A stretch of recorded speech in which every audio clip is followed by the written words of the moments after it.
इस ब्रह्मांड के कुछ नियम है, उसका नाम है कारण और प्रभाव का नियम, law of cause and effect. तो कारण और प्रभाव के नियम को हिंदू माइथोलॉजी में लॉ ऑफ कर्मा भी कहा गया है, कि जो आप करते हो वो लौट कर आता है। मगर इसे बहुत फियर की एनर्जी से पढ़ाया जाता है, मगर एससीपी में हम इसे फियर की एनर्जी से मुक्त करते हैं। It's a law. अगर ये नियम ना हो तो हमारा जीवन नहीं बन पाएगा। अभी भी आपके जीवन में एक कहानी चल रही है जिसमें कुछ अच्छी चीज़ें हैं, कुछ बुरी हैं। कभी कभी बुरी चीज़ें अच्छी बन जाती हैं कुछ सालों बाद आपके लिए, और कभी कभी अच्छी चीज़ें बुरी हो जाती हैं। तो वो एक तरह के परिणाम हैं जो आपके पास पहुंच रहे हैं।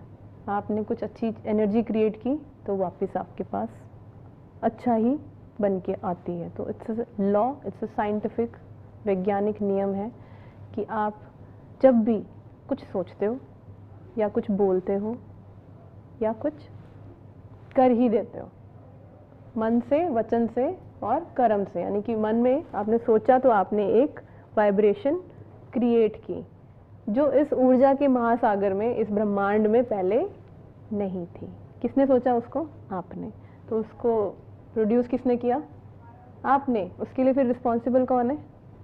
आप ही हो। वो एनर्जी की वाइब्रेशन पहले तो थी नहीं, तो आपने सोचा कि ये व्यक्ति के साथ बुरा हो जाए, तो वो एनर्जी आपने छोड़ दी, अब वो लौट कर आएगी।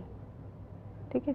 या आपने बुरा बोल ही दिया किसी के बारे में, या कुछ बुरा कह दिया, तो वो भी एक थोड़ा सा और मोटी लेयर बन गई उस एनर्जी की। पर जब आपने बुरा कर ही दिया बुरे इंटेंशन से, तो फिर वो और मोटी एनर्जी बन गई।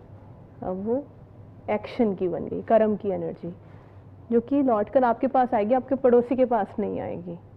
ठीक है? मगर इसमें भी एक चीज़ है, वो ये आपका इंटेंशन क्या था। अगर आप कुछ बोल रहे हो या कुछ कर रहे हो या सोच भी रहे हो, तो उसका इंटेंशन क्या है। तो कुदरत ये नहीं देखती आपने क्या किया, कुदरत ये देखती है आपने क्यों किया, है ना? तो अगर मैं यहाँ खड़ी हूँ, कोई यहाँ खड़ा है, मेरा हाथ उठा और उसे लग गया गलती से, तो मेरा तो जीरो इंटेंशन है। इसका मतलब ये नहीं है कि कोई और भी मुझे आके मार देगा। या एक बच्चा है, वो कहीं इलेक्ट्रिसिटी प्लग के साथ खेल रहा है, मान नहीं रहा, या सांप पकड़ लिया उसने और हमने उसे एक थप्पड़ मार दिया, तो इसका मतलब ये नहीं है कि हमने उसे इंसल्ट करने के लिए मारा। आपका इंटेंशन क्या था? Good intention. तो ये नहीं कोई आपको भी थप्पड़ मारेगा, आपका इंटेंशन मैटर करता है कि आपका उस क्रिया के पीछे, उस सोच के पीछे, उस वचन के पीछे उद्देश्य क्या है। तो दैट मैटर्स। तो ये है कारण और प्रभाव का नियम। अच्छे कार्य हमें अच्छा प्रभाव देते हैं, बुरे कार्य हमें बुरा प्रभाव देते हैं। हर कारण का कोई प्रभाव होता है और हर प्रभाव का कोई कारण होता है। बिना कारण और प्रभाव के मानव जीवन नहीं बन सकता। आपको जो ये जीवन मिला है, शरीर मिला है, जो देह मिलती है हमें, वो इसीलिए मिलती है क्योंकि हमने कभी कुछ किया था, कुछ सोचा था, कुछ बोला था, कोई एनर्जीज क्रिएट की थी जिसका फॉर्म बन गया हमारी ये बॉडी और हमारी ये लाइफ। ठीक है? तो यहाँ पर हम अपने जीवन या अपने कार्य में से उदाहरण दे सकते हैं। आप लोगों के जीवन में भी बहुत कुछ ऐसा होता होगा कि कल अभी सरबजीत जी बता रहे थे कि एक एग्जाम्पल बहुत अच्छा, कि एक व्यक्ति था, उसका कोर्ट में केस चल रहा था मर्डर का, जो कल बताया था उन्होंने।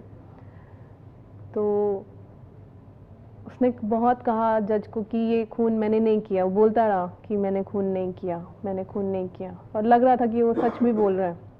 तो फिर भी उसको प्रूव हो चुका था कि इसने किया है। तो जब सज़ा सुनाई जज ने, तो बहुत रोया कि ये गलत हुआ है मेरे साथ। तो जज ने कहा कि मुझे भी लग रहा है कि तुम सच बोल रहे हो, तुम झूठ नहीं बोल रहे हो, पर प्रूव हुआ है तो अब सज़ा तो मिलेगी। तो वो बहुत तकलीफ़ में आ गया। उसने कहा पर ये गलत हो रहा है मेरे साथ। तो जज ने कहा अच्छा एक बात बताओ कि तुमने, चलो ये नहीं किया होगा खून, पर तुमने अपने जीवन में क्या कभी किसी का खून किया है? तो उसने कहा हाँ।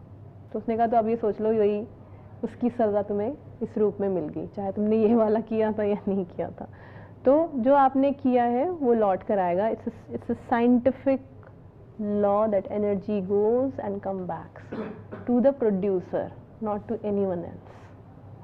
तो जब भी आप कुछ कर रहे हैं अपनी लाइफ में, तो थोड़ी एक अवेयरनेस ले आए कि ये जो मैं बोल रही हूँ या जो मैं कर रही हूँ, उसके पीछे मेरा इंटेंशन क्या है। इसका मतलब ये नहीं है कि आप मतलब लोगों से डोमिनेट ही होते रहो। इसका मतलब ये कि आप डांट भी रहे हो किसी को तो आप अपने अंदर एक बार झांक लो कि इसमें मेरा इंटेंशन क्या है। क्या आपका कोई पर्सनल, आप किसी को तंग करने के लिए कर रहे हो या किसी को अपनी ईगो को सेटिस्फाई करने के लिए कर रहे हो, या आपका इंटेंशन ये है कि ये व्यक्ति कुछ सीख ले।